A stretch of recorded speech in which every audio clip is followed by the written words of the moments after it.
His happened just last year. My buddy Jimmy is pretty involved and well connected within the music community. By music community, I'm more specifically referring to the dance, electronic music scene all along the East Coast, predominantly New Jersey and New York. It's actually pretty impressive what he and his team have been able to accomplish in just 2 years. The general gist is this. Their company hosts what they call events at high-profile venues, typically the most well-known club or 039 party space in whatever city they happen to be in.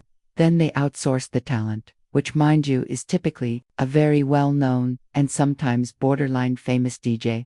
I'm not too involved or invested in that scene, so I'm not exactly sure who they've gotten to perform, but I will tell you that there have been some huge names in the mix. But enough context, Jimmy and I go way back. I'm talking 20 plus years. I've basically known him my entire life, and he's been my best friend for damn near most of it.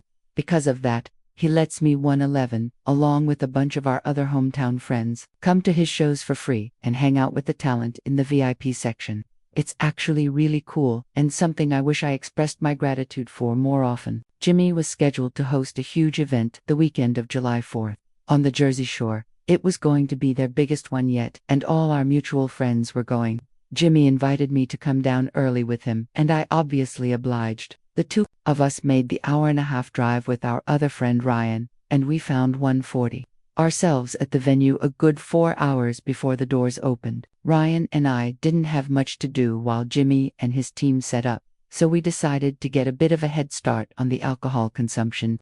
Jimmy and his team were entitled to as much free booze as they desired, compliments of the venue, and Ryan and I definitely took advantage of that. By the time the first DJ started his set, Ryan and I were more than a little buzzed, to put it mildly. It was 4th of July weekend after all, so we felt 209 like our degenerate activities were justified. Fast forward a couple hours and Ryan and I were completely wasted. I honestly don't remember a time since then when I was that drunk. Not even close. Don't get me wrong, Ryan and I are grown men. We can handle our alcohol. Throwing up, making fools of ourselves wasn't the issue though. It was genuinely just the problem of having lower impulse control and worse discipline. But either way, we were having a great time, at least from what I can remember.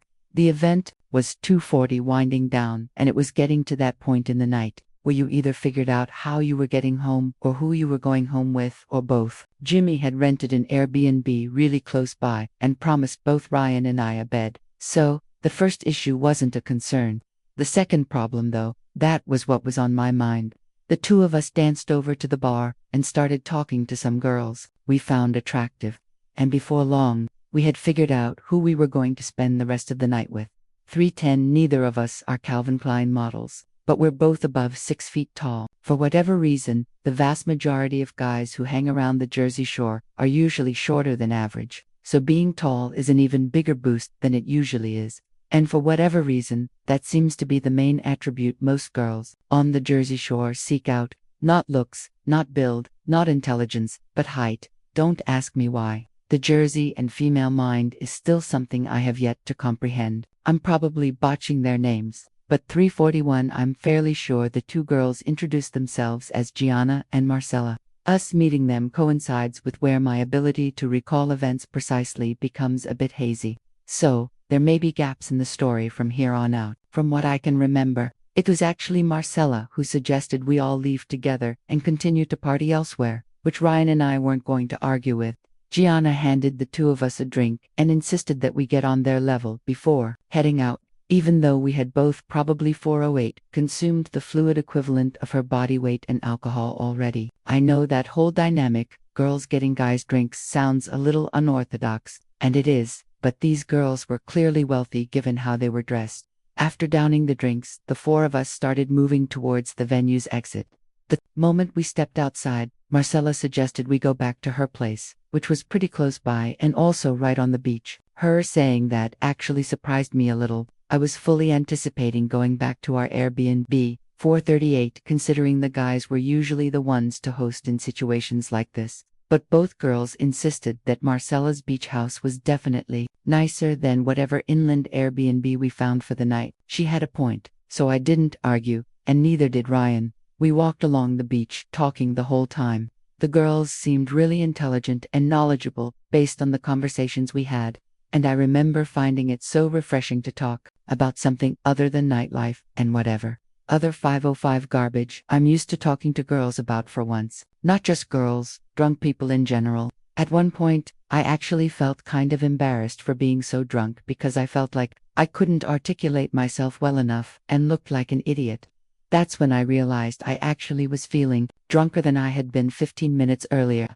But it wasn't a drunk I was used to feeling. I felt like my body was melting under my weight, as if I were going to collapse uncontrollably any second. My legs felt 534 flimsy, almost like cardboard, if that makes any sense. Moving my limbs, mouth, and even my eyes became increasingly more difficult, and there was a moment where my extremities started feeling a little numb, but then, just as quickly as the feeling arose, it passed back to normal drunkenness, at least for the time being. Just then, we arrived at the beach house. It was insane. I'm probably exaggerating because I was so drunk, but it looked like what I imagined a professional athlete's beach house to 604 look like. We went inside and after taking our shoes off, found ourselves in what I'm guessing was a living room. I say guessing because the level of opulence in there was just so foreign to anything I'm used to. It was decorative but somehow minimalistic.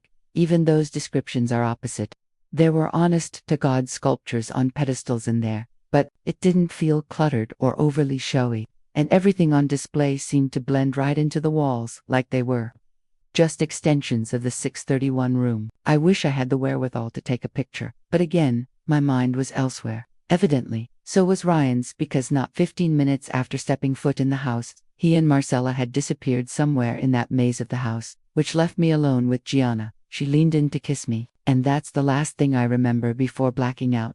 Not her kissing me, but leaning in to kiss me. That's where everything cuts off. I don't remember feeling woozy again, or drinking more, or doing anything else. But there's a huge 704 gap in my memory that spans several hours and will not come back no matter what I try. And the thing is, I know I didn't pass out because there are texts on my phone sent from me proving I was still conscious. There's digital proof that I was sentient, but I don't remember one bit of it. And before you say, I just simply blacked out from alcohol, this was different. I rarely ever black out, but all the times I have, I can still remember bits and pieces of the night. Scattered moments here and there, enough for me to string 733 together, a continuous sequence of events. At the very least, keep in mind, those were also all times where I was drunker than I was that night. So, that's another reason I think a generic blackout isn't a reasonable explanation for what happened. Plus, Ryan experienced the exact same thing at essentially the exact same time, which is way too specific to be coincidental.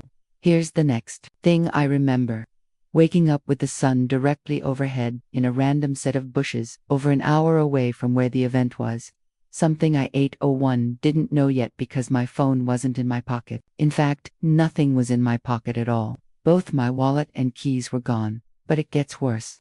It wasn't even my pocket to begin with. I was wearing someone else's clothes and not Ryan's either. A complete stranger's. The only personal belonging of mine I still had in my possession was my shoes, and even those were messed up. Both shoes had the shoelaces removed and were soaking wet. My head was pounding and everything felt disoriented like I was 832 waking up from anesthesia.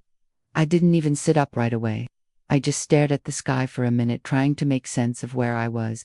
Bushes, someone else's clothes. No wallet, no phone, no keys. Based on my shoes, it was like I had been in the water recently.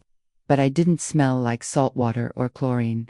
The worst part about the whole thing was the blankness. I genuinely couldn't remember anything past Gianna leaving. Like I already said, that's when the panic started to creep in. I wasn't just hung 902 over, I was scared. I had no idea how I got there. What if I'd gotten into a fight or crashed a car? What if someone drugged me? I didn't have a single point of reference for the last 10 hours.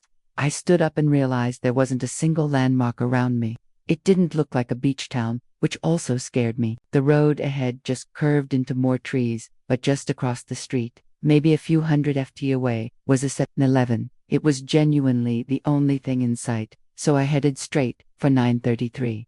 I asked the guy behind the counter if I could use his phone, telling him that mine had been stolen. He stared at me for a second. Probe,